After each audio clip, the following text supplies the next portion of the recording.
Hello, everyone. We are in the final week of October, about ready to head into November. This week's going to be slightly different. It is a two-part module, so it'll encompass this week and next week as well. So I will not record an original video for you next week.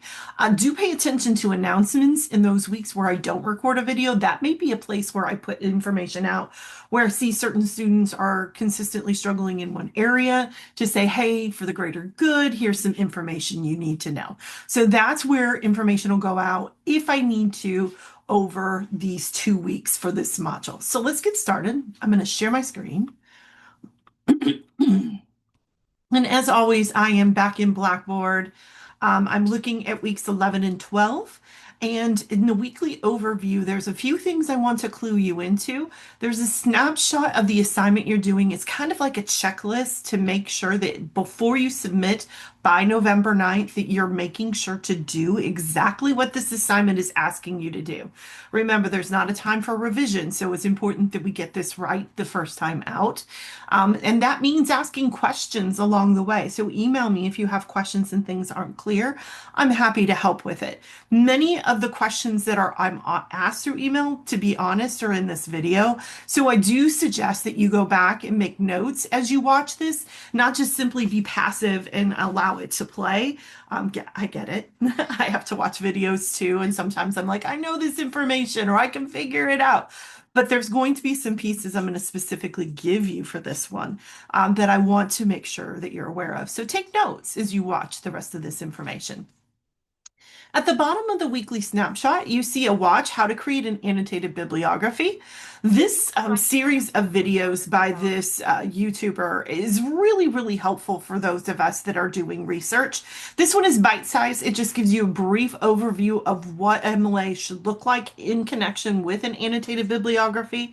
She has a longer one if you're interested in hearing another take other than just mine on what an annotated bibliography is, but she does a really good job of breaking it down. So that is up there for you as a resource in the weekly information. And I highly encourage you to watch it, maybe not at the beginning, but towards the middle or end when you're ready to submit, just to make sure you have all the pieces there.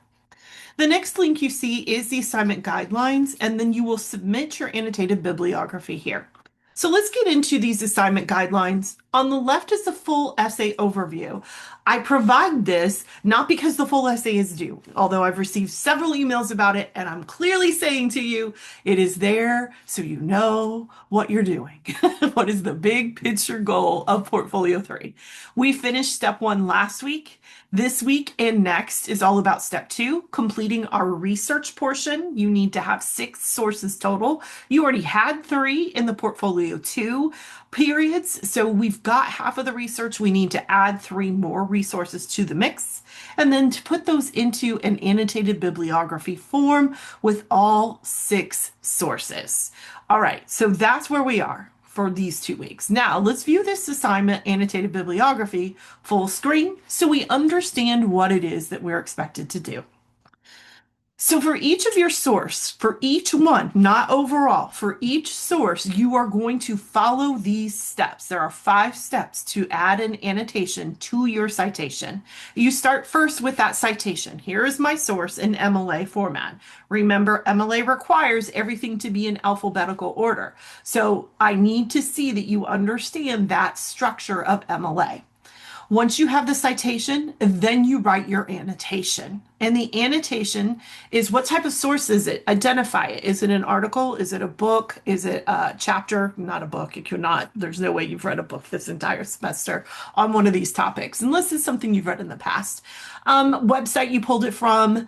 If it is a website not from a scholarly source, you do need to have a conversation. Oh, I'm going to pause that for a second because that's coming up. I don't want to get ahead of myself. Okay. Citation, what is the type of source? A summary of the source. Think objective summary. We've been practicing those. 4 to 5 sentences. What are the main points and key ideas that are being brought forth? Then evaluate. Justify the credibility of this source in 2 to 3 sentences. If it's coming from a reputable authoritative source, that's easy to do. This came from Galileo. It's from a reputable journal. But if it's coming from a website, that's where you want to go back to sift. How do you know what kind of information did you gather that support that this is a credible source? And then the final thing in 2 to 3 sentences that you want to do is describe how this supports your thesis. And that is important. So it's not just that you have this source, but how is it helping you answer one of the claims made in your source? And that is the important part. So the criteria for success is here for you, what you need to include. So you need a total of 6 sources. You need to make sure that you identify the credibility of the source. You write an objective summary of the source, and you show why this helps to answer your research question or prove your thesis. Below, you're going to see an ample a sample citation with followed by an annotation, so you can see kind of what that model looks like. But what's most important for you here is this link. If you don't have Google Drive, I strongly urge you to get Google Drive and make sure that you can open this properly. Most people have to be logged into Google Drive before they open it. But when you click on it, it's going to ask you to make a copy. And it's going to make a copy of this in your Google Drive. And I've set up the MLA template for you where you put in your information. Then it gives you a really great way to see how to set this up. So if you don't want to use this template, if you like the template you've been using, that is fine. But what I'm showing you this is for the structure. It should start with your research question. Then it should have your thesis statement. I want to see both of those at the top so I know what the resources you're gathering help support. Because remember, that's the last thing you're doing is adding in this one helps answer my research question. This one helps support a claim in my thesis statement. So I need to see that information first. Then you can see there's annotations and how they're formatted. What I want to show you here is that there's no extra space between these two. This is a bad habit some of you have gotten into. Word does that automatically. You have to tell it not to do it. So you want to make sure there is no extra space between these pieces.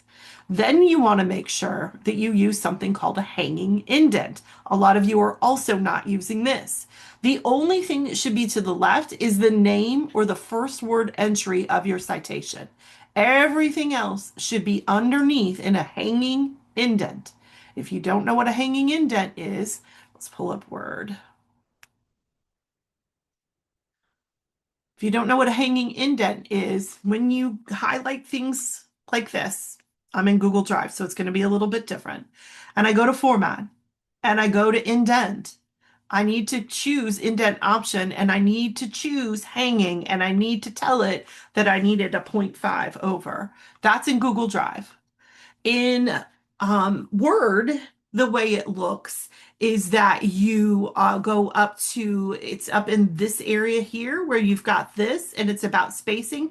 And one of them says something about indentation and you click on hanging indent there. But that is important. The hanging indent is important when you come to citations.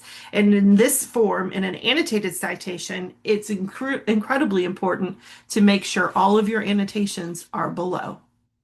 All right, so that is it for this week. That is what's between you and the completion of step 1, 2, and 3 of our 7-step process for Portfolio 3. So we are nearing that point of really putting together all of our research, and then we'll switch into actually writing that research essay as we get into week 13.